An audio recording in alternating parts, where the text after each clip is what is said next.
Bonjour chers amis, alors dans ce carême qui se continue, nous allons revenir sur cette question des émotions, ce que nous faisons de nos émotions, puisqu'il s'agit dans ce carême de transformer quelque chose en nous.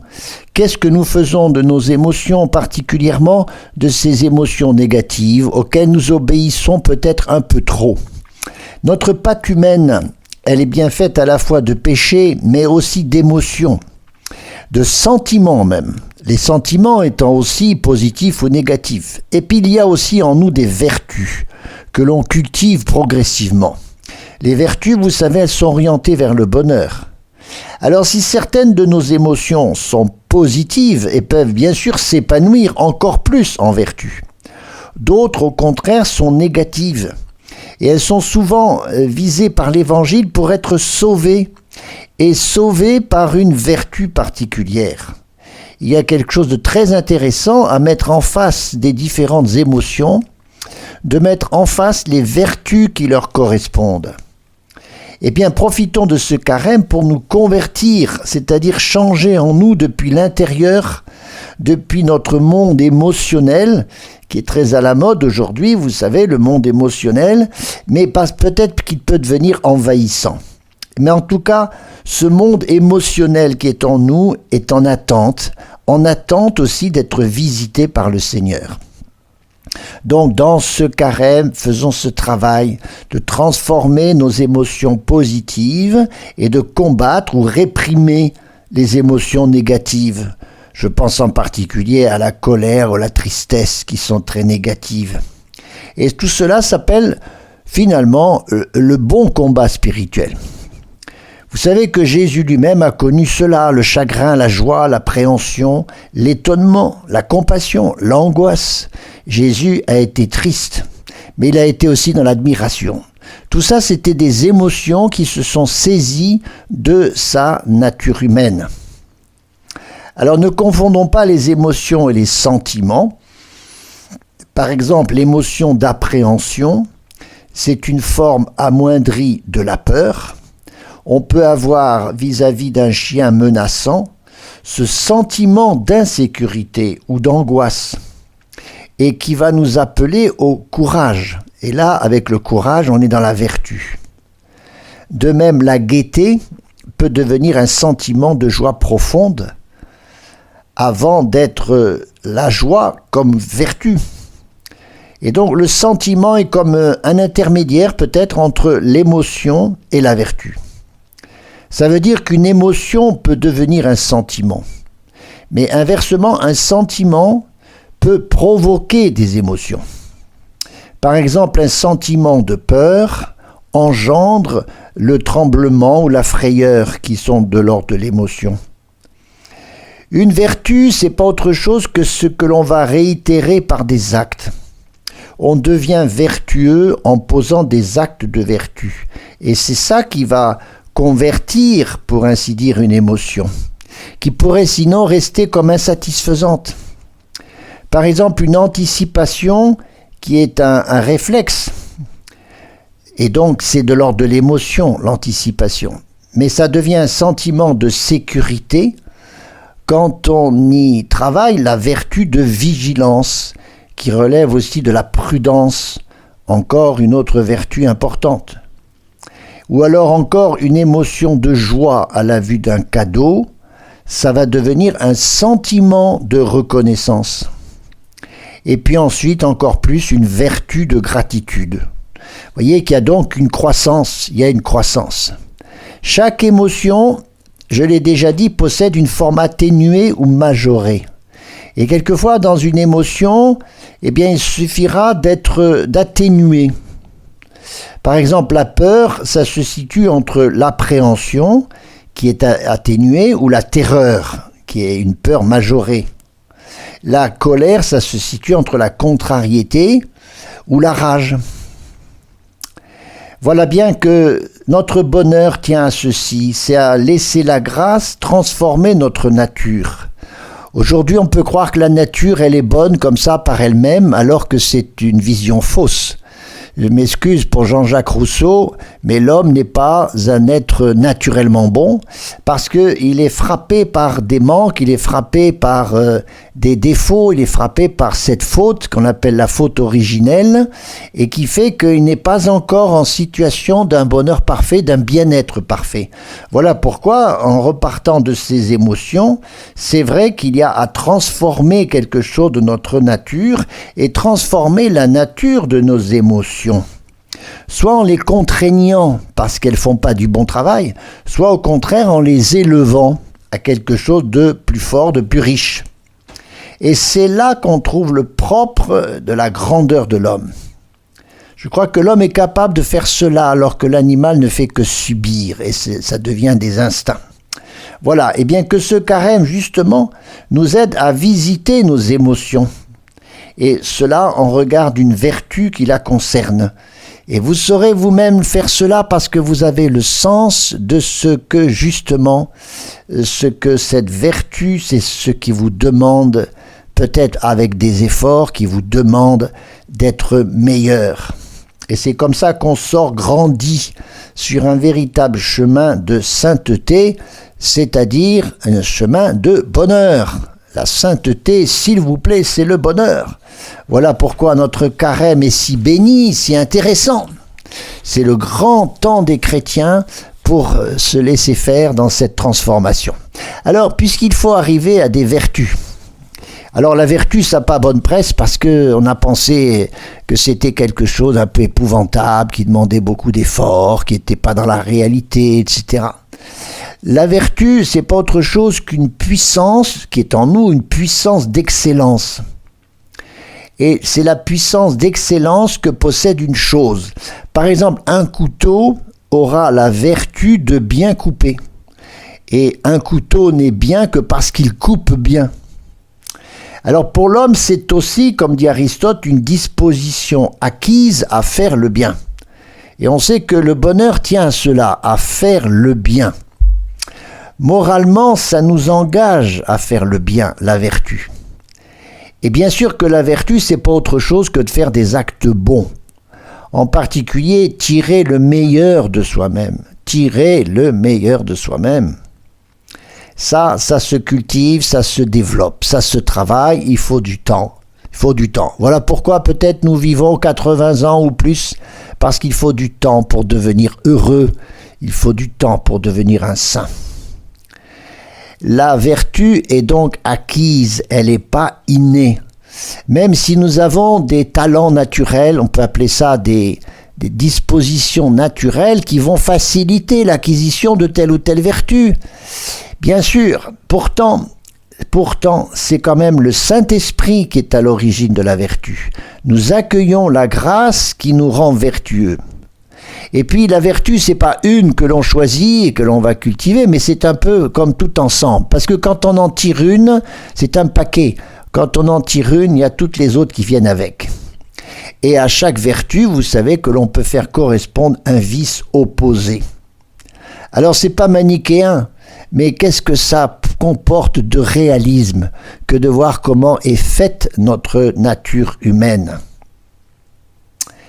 Voilà, et nous naviguons souvent entre, pour ainsi dire, entre quelque chose qui est de l'ordre de la vertu, quelque chose qui est de l'ordre du vice. Vous voyez que par exemple le courage, qui est une vertu, peut être à mi-chemin entre la lâcheté, qui est sans doute déjà peut-être un vice, et dans l'autre sens, c'est la témérité, qui n'est pas à rechercher parce qu'elle nous fait faire des bêtises, la témérité. Donc c'est le courage qui est au centre qu'il faut rechercher. La vertu, comme dit Thomas d'Aquin, c'est dans le milieu. C'est ni dans un excès ni dans l'autre. Voyez par exemple aussi avec la douceur. La douceur, ça peut être l'apathie. Ce qui veut dire que je ne vais pas faire grand-chose pour m'occuper des autres, etc. Et ça, c'est pas la douceur. Alors que dans l'autre sens, la douceur peut aller jusqu'à la colère, qui est son contraire, évidemment. Alors il faut être entre les deux, entre l'apathie, qui me fait m'intéresser à rien, ou au contraire la colère, qui me fait prendre parti beaucoup trop vivement. Le centre, c'est la douceur, où on trouve là beaucoup de force. il y a un arbre des vertus, on peut le décrire comme cela, avec beaucoup de branches. Il y a l'humilité tout à fait en bas, et tout à fait en haut, il y a la charité. Et puis il y a 4 vertus cardinales qui portent un peu toutes les autres. C'est pour ça qu'on les appelle cardinales. C'est la prudence, la justice, la force et la tempérance. Et puis il y a ensuite 3 autres qui nous permettent cette relation directement à Dieu. Elles sont directement liées à Dieu, c'est la foi, l'espérance et la charité. Et entre, on a toute cette succession de vertus qui tiennent les uns par les autres, la prudence, la docilité, l'attention, la justice, la religion, la piété, etc., la force, l'audace, le courage, la tempérance, la pudeur, la clémence, la fidélité, etc., etc. Alors là, on en a toute une magnifique floraison. C'est pas tout à fait la même chose que des qualités. Parce qu'il y a là, vous voyez, quelque chose qui se travaille, qui devient beaucoup plus profond. Par exemple, la politesse, ça peut être une qualité, mais ça a l'apparence de la vertu. Et il faut aller beaucoup plus loin, parce que la politesse, en principe, va jusqu'à la charité. Voilà, enfin, on devient vertueux parce qu'on pratique la vertu. Et ça, c'est très agréable. C'est très agréable aux autres. Et c'est ça que nous ferons grandir jusqu'à Pâques.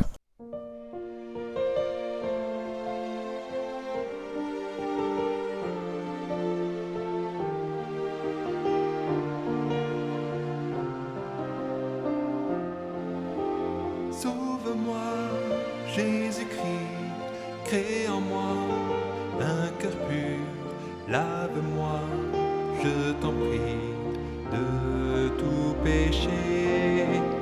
Sauve-moi, ô mon Dieu, que mon cœur soit pour toi un rayon de ta joie et de ta paix. Jésus, Fils de Dieu, agneau immolé, ton amour infini me comble de ta vie. Jésus, Dieu sauveur.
Alors on entend parler dans la vie des saints justement de leur pratique des vertus.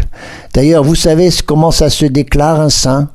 Ça se déclare dans l'héroïcité de ses vertus.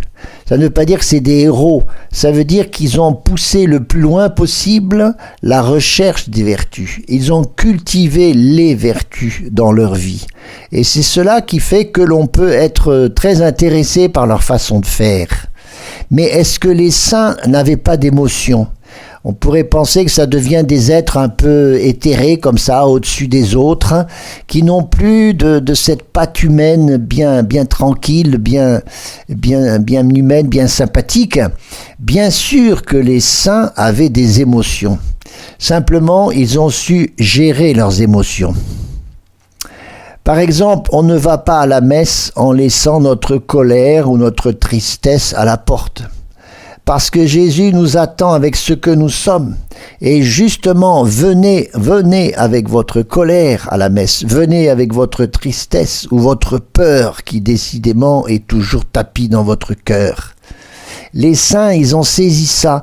À quel point Dieu désire nous rejoindre au cœur de nos émotions. C'est là que le christianisme est une religion de l'incarnation. Nous sommes faits de cette pâte d'émotions qui sont en nous. Eh bien, les saints, ils ont fait grandir leurs bonnes émotions pour en faire des vertus, et ils ont pris des bonnes décisions pour combattre des émotions négatives. Regardons enfin ce qui est le propre, justement, du témoignage du Christ. Pourquoi? Parce que le Christ, et ça c'est essentiel dans notre foi, Jésus est parfaitement Dieu, mais il est aussi véritablement homme. Or, les émotions, ça fait partie de l'expérience humaine. Et il ne faut pas s'étonner que l'on voit ça beaucoup dans l'Évangile, un Jésus qui est manifeste, qui exprime ses émotions. Peut-être même que les apôtres n'en ont pas rapporté assez. Mais on voit bien que tout au long de sa vie publique, mais c'était déjà aussi dans cette vie à Nazareth, que les émotions étaient au cœur de cet homme Jésus. Et tout en étant Dieu, il a parfaitement assumé ses émotions. Dans sa volonté, dans son intelligence, il y avait aussi des émotions. Ça cohabite avec tout cela. Ça veut dire que Jésus étant véritablement homme, bien sûr qu'il ressent des émotions. Mais les émotions de Jésus servent toujours sa vertu. Et voilà pourquoi il faut bien contempler celui qui nous donne le mode d'emploi. La Bible et l'Évangile témoignent de cette profondeur de ce qu'il pouvait ressentir, de son cœur profondément humain. Ce que l'on appelle le Sacré-Cœur, c'est cette profondeur des émotions que l'on trouve chez Jésus. Des émotions qui accompagnent toujours des actes libres, des actes faits dans la volonté et l'intelligence. Et donc, s'il y a chez Jésus de la sainteté, il persiste encore, il y a encore de ces émotions qui anime sa nature humaine. Prenons par exemple l'angoisse. Eh bien, vous savez, c'est la scène de Gethsémani, où il est dit que, amenant Pierre, Jacques et Jean à Gethsémani, il commença à ressentir tristesse et angoisse. Alors là, je préciserai, comme je l'ai déjà dit, que tristesse, c'est plutôt l'émotion, angoisse, c'est plutôt le sentiment. Il y a un plus dans l'angoisse par rapport à la tristesse. Et Jésus, tout simplement parce qu'il sait qu'il va vivre la passion et mourir, a pu ressentir dans son âme humaine, il a pu ressentir cette angoisse. Sinon, c'est quoi? C'est un être complètement impersonnel, c'est un être qui n'est pas un homme. Quoi qu'il en coûte, Jésus a été prêt à accomplir cette volonté de Dieu. C'est cette scène admirable de Gethsémani où on ne voit jamais là que l'immensité de son humanité et l'immensité de sa divinité. Il est vraiment les deux à la fois. On sait aussi que la colère, alors la colère, on signale très souvent que Jésus s'est mis en colère. On reparlera de la colère parce que c'est une émotion qui est extrêmement importante et qui, dans les relations particulièrement conjugales ou familiales, est trop souvent pas bien gérée. En tout cas, chez Jésus, c'est dans le temple, cette scène bien connue, où il a désinstallé les marchands de bœufs, de brebis, de colombes, et puis les changeurs. Les changeurs qui étaient de véritables imposteurs, ils profitaient anormalement, ils faisaient des bénéfices éhontés sur tous les pèlerins. Donc c'était pas du tout, c'est un lieu de grande turpitude. Et parce que c'était le temple, il les a chassés. Avec sans doute cette émotion de colère qui est montée, je dirais comme la moutarde monte au nez, parce que c'est la maison de mon père, vous en avez fait un repère de brigands. Cette injustice-là, cette injustice était insupportable au Fils de Dieu. Alors on voit bien que cette divinité se met dans cette colère, ce qu'on appelle la sainte colère, non pas parce qu'il va provoquer des marchands en leur faisant du mal, il n'a fait que renverser des tables et chasser des bœufs et des brebis. C'est pour ça qu'il s'était fait un fouet de cordes, c'est comme ça que l'on manipule les bœufs. Et donc c'est quelqu'un qui fait de sa colère une force pour rappeler quelque chose d'une grande vérité, que la maison du Père, c'est pas une maison de commerce. Et puis nous avons la tristesse. Là, c'est plus. Alors, on peut penser à cette tristesse de Gethsémani, mais il y a une autre tristesse qui est peut-être encore plus humaine. C'est à Béthanie, vous voyez, quand on vit qu'il pleurait la mort de son ami Lazare. Alors, il pleure, et il pleure de compassion aussi pour ses deux sœurs, Marthe et Marie. Son esprit fut saisi d'émotion, dit l'Évangile. Il fut bouleversé, et donc il a pleuré. Comme il a pleuré sur Jérusalem, et sans doute sur beaucoup d'autres misères. Jésus se met à pleurer devant la misère des hommes. Oui. C'est dire que le Fils de Dieu ne pouvait avoir que beaucoup d'empathie. Voilà aussi un mot qui est plus moderne, qui vient du grec, qui traduit la compassion, qui est le mot qui vient du latin. L'empathie, c'est vraiment la capacité de souffrir avec quelqu'un, de se mettre presque à sa place. C'est ce qui fait que Jésus s'est laissé gagner par une tristesse, même si elle ne vient pas de lui, mais elle vient au contraire de ses amis. C'est peut-être la plus humaine des émotions que le Christ nous a démontré, nous a montré. Pensons à une autre émotion, c'est la joie. Mais oui, bien sûr qu'il y a chez Jésus de grands moments d'exaltation. Il est dit que Jésus exulta de joie sous l'action de l'Esprit Saint. Savons-nous que l'Esprit Saint, qui peut être à la fois capable de nous inspirer le don des larmes, la componction, le regret de nos péchés, la tristesse aussi qui vient de ce que le monde n'est pas encore sauvé, et ça nous atteint. Mais c'est aussi la joie de voir ce qui est déjà sauvé, comment le Seigneur fait déjà ses merveilles au milieu de nous. Et l'Esprit Saint est capable de ces deux émotions contraires, la joie ou la tristesse. En tout cas, Jésus a connu cela souvent. Seigneur, Père du ciel et de la terre, je proclame ta louange, car tu as caché aux sages, aux intelligents, et tu as révélé cela aux tout petits, et ça l'a saisi d'une émotion de joie, une émotion de joie. Jésus se réjouit de voir le Saint-Esprit qui se manifeste quand les apôtres aussi sont allés évangéliser, qui racontent ce qu'ils ont fait. Leur foi, la foi des apôtres, va toucher le cœur de Jésus. Et Jésus, dans sa joie, rend toujours grâce à Dieu. C'est une joie qui n'est pas une joie qu'il saisit pour lui, mais elle est toujours tournée vers Dieu. Et ça, c'est la vertu de joie, vous voyez.